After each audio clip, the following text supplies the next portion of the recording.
dan keluar pintu ternyata udaranya sangat sejuk banget itu di kampung itu. Tapi dari sejuknya itu ada yang aneh lah. Jadi perkampungan itu tertutup dengan kabutnya sangat tebal lah. Mungkin pemikiran si Ramin, namanya juga desa tengah hutan, apalagi kayaknya masih pelosok banget ini, jadi masih banyak kabut lah. Akhirnya si Rama masuk lagi ke ke rumahnya bapaknya itu. Nah ternyata masih ada, terdengar lah tang-teng itu suara istrinya dari bapaknya itu lagi masak di dapur, lagi aktivitas lah di dapur, masak-masak atau apa.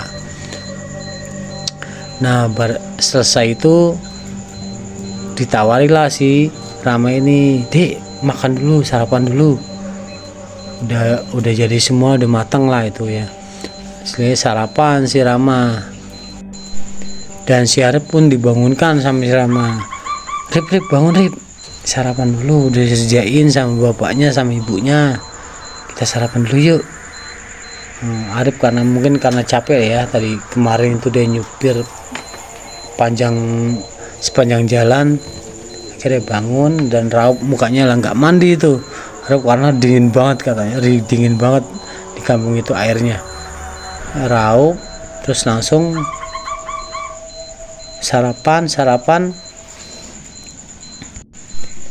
Nah setelah sarapan itu pagi itu si Arif dan Rama izin sama bapaknya sama ibunya yang punya rumah itu, "Pak, Bu, saya mau melanjutkan perjalanan untuk pulang ke desa saya.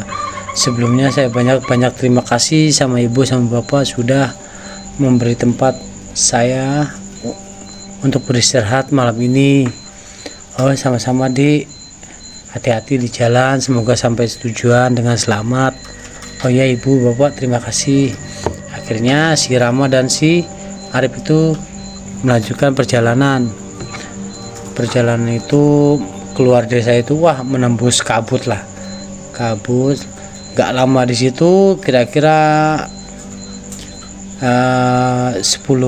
5 km lah dari desa itu, ternyata mogok itu motornya si Arif dan Rama. Motornya mogok, dibenerin tuh nggak bisa. Padahal bensin saya isi full ini, kok bisa mogok? Kenapa ya? Businya dicek tuh nggak apa-apa, segala sesuatunya nggak apa-apa, kok bisa mogok? Bingung dia. Waduh, mau balik lagi udah jauh, udah 5 km lah kira-kira ya, udah jauh, gimana ini? Ya mau nggak mau kan, yuk kita cari bengkel, kata si Rama itu. "Bro, kita cari bengkel bro." Gila loh, di desa ini mana ada, di perjalanan hutan itu mana ada bengkel. Yaudah kita balik aja yuk, balik ke desa bapaknya itu, siapa tahu ada bengkel di sana. Nggak enak bro, kita udah izin keluar dari desa itu, masa mau balik lagi? Nggak apa-apa, daripada kita di jalan nggak bisa ngapa-ngapain. Akhirnya terpaksa dengan obrolan si Rama sama si Arif ini, akhirnya balik lagi itu ke desanya bapaknya itu. Nah si Arif dan Rama menuntun motornya balik ke desa itu.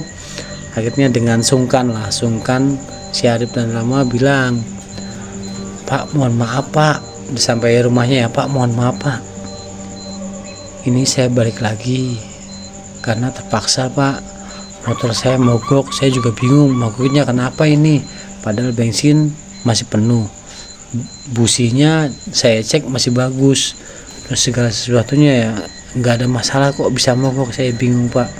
Apa di sini ada bengkel Pak? Siapa tahu ada bengkel, saya bisa benerkan langsung jalan pulang."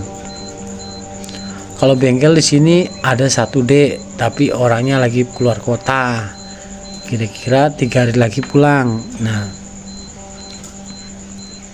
dari 3 hari itu yang punya bengkel itu udah sehari di luar kota, berarti kan tinggal 2 hari. Gimana dek, mau nggak dek? 2 hari lagi tunggu, nanti kalau orang udah pulang pasti dibenerin ini. Orangnya lumayan lah, pintar lah. Gimana nih Rip? Ya udah nggak apa-apa Rama, nggak apa-apa bro, daripada kita nggak bisa balik, kita tunggu aja di sini. Ya udah lah, ya nggak apa-apa Pak, saya tinggal lagi di sini Pak untuk 2 hari ini menunggu orang yang punya bengkel ini datang. Ya udah, parkirin aja motornya di sana, kata bapaknya itu. Akhirnya motornya diparkir, akhirnya nginep lagi nih selama 2 hari si Rama sama si Sapa Arif.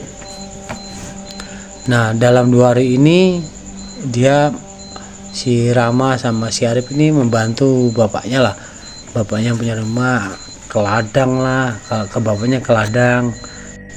Ya pokoknya bantu keluarga itulah, keluarga bapaknya itu. Akhirnya bapaknya pas menjelang sore bilang ke Rama sama Arif, nanti malam ada acara pernikahan di desa ini, yuk ikut bapak, siapa yang mau ikut? Nanti ikut bapak ke acara pernikahan. Nah si Rama bilang, oh iya Pak, siapa, aku ikut Pak. Nah ternyata si Arif ini masih tidur, nggak dengar cerita dari bapaknya itu. Nah si Rama ini lupa bilang ke Arifnya untuk ikut ini. Akhirnya si pas hari hanya itu ada pernikahan itu, si Rama diajak sama bapaknya. Nah si Rama ini nggak ingat bahwa dia nggak ngajak si Arif lah, pokoknya hitungannya seperti itu, nggak ingat lah.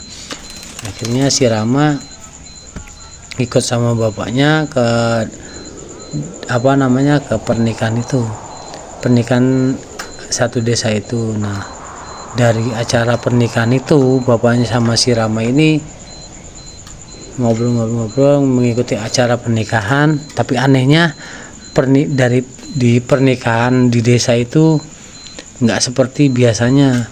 Biasanya kan banyak orang sanda gurau, tawa-tawa, apa gimana lah. Nah di acara pernikahan desa ini semua para tamu tuh kayaknya nggak banyak omong, nggak ada omong kayaknya. Wajahnya pasif lah, kaku gitu loh. Dan pakaiannya juga pakaian bener-bener jadul lah, zaman dulu kayak gitu.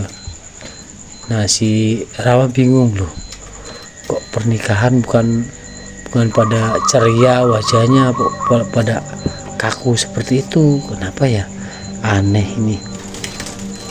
Nah setelah itu lagi pas ada acara kayak model, kalau sekarang ini ada dangdutan, tapi pas di sana bukan dangdutan, kayak model jaipongan apalah kayak gitu ya. Adalah seorang wanita cantik banget lah, orang desa situ. Si Rama melihat si gadis itu di acara itu, dan si gadis itu juga melihat si Rama. Setelah pandang-pandangan, kayaknya Rama suka melihat si gadis itu ya, mungkin karena cantik ya. Akhirnya si Rama mendekati gadis itu. Nah berkenalan, ngobrol.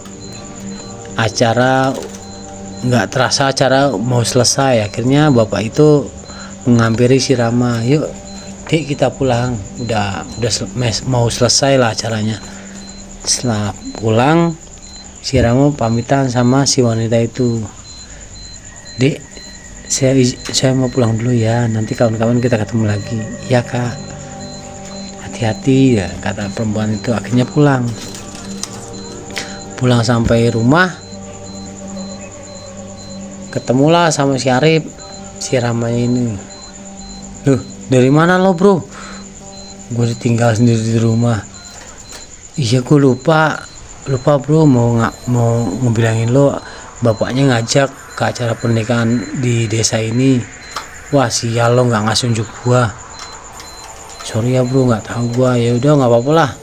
Akhirnya si Rama cerita sama si Arif, bro, gue tadi pas di acara pernikahan gue ngeliat ada seorang gadis bro, wanita bro, cakep banget, kulitnya putih, rambutnya panjang, hitam, lebat, cantik lah. Akhirnya gue deketin bro, akhirnya gue kenal sama dia. Wah gue cinta banget bro sama dia. Nah si Arif ketawa, lo baru juga kenalan lo udah bilang cinta sayang, gimana ceritanya? Ya nggak tau lah bro, gue juga bingung kok, tau udah kayak gitu. Akhirnya cerita itu gurauan lah si Rama sama si Arif. kebesokan harinya datanglah si Montir itu di pokoknya kira-kira dalam pandangan dia itu sehari setelahnya datanglah si Montir itu, dibenerin tuh kendaraan sepeda motornya dibenerin. Setelah bener setelah bener sepeda motornya, akhirnya si Arif langsung tuh mencari si Rama itu buat pulang ke desanya, karena sepeda motornya kan udah beres, izin sama bapaknya sama ibunya, bu saya mau langsung aja ya bu, udah kelamaan di sini, nggak enak ngerepotin, saya mau pulang aja langsung sama teman saya. Oh ya dek, hati-hati dek, tapi tunggu dulu pak, teman saya kemana ya pak, kok dari tadi saya nggak lihat teman saya. Waduh, saya kira sama kamu dari tadi dek, kata si bapaknya itu. Enggak pak, dari tadi saya mencari dia, kok nggak ada. Nah dicarilah si Rama, dicari sama si Arif ke mana ya, ke ujung desa, sampai jauh lah jalan keluar dari rumah itu mencari si Rama, nggak ketemu. Kemana ya bro, gue di mana bro, kayak pokoknya teriak-teriak lah. Akhirnya nggak ketemu. Tapi anehnya selama pencarian itu bapaknya yang punya rumah itu nggak ikut mencari, santai-santai aja di rumah, kan anehnya seperti itu. Akhirnya si Arif tetap mencari sampai keluar inilah ke ujung desa itu tetap terlihat aneh lah. Desa itu aneh banget, dari banyak kabut, dari rumahnya benar-benar perkampungan zaman dulu banget lah, dan nggak ada lampu, apalagi di tengah hutan gitu. Nah terus Arif balik lagi, udah seharian di mencari nggak ketemu. Si Arif tuh putus asa, kemana lagi gue harus mencari ini, gue bingung nih, aneh banget. Akhirnya nggak terasa dia sampai keluar desa itu, melewati kabut, melewati segala macam lah ya, yang aneh-aneh itu di kampung itu. Ternyata si Arif udah di pinggir jalan. Pas keluar dari kabut itu, loh kok hilang kabutnya. Terus tak tahu si Arif udah di pinggir jalan sampai gontai lah. Si Arif juga capek lah mencari si Rama ini, sahabatnya, sambil berjalan. Nah dari belakang, dari kejauhan ada lampu mobil dan berklakson, din. Nah itu akhirnya Arif melengos lah ke belakang, ada mobil. Arifnya bingung. Nah mobil itu perlahan berhenti, terus menghampiri si Arif tuh, supirnya. Mas mau kemana, kok kayaknya bingung banget? Iya pak, Saya bingung Pak mencari teman saya, dari tadi nggak ketemu, hilang entah kemana pokoknya. Saya lelah Pak mencarinya Pak, dari tadi saya mencari nggak ketemu-temu.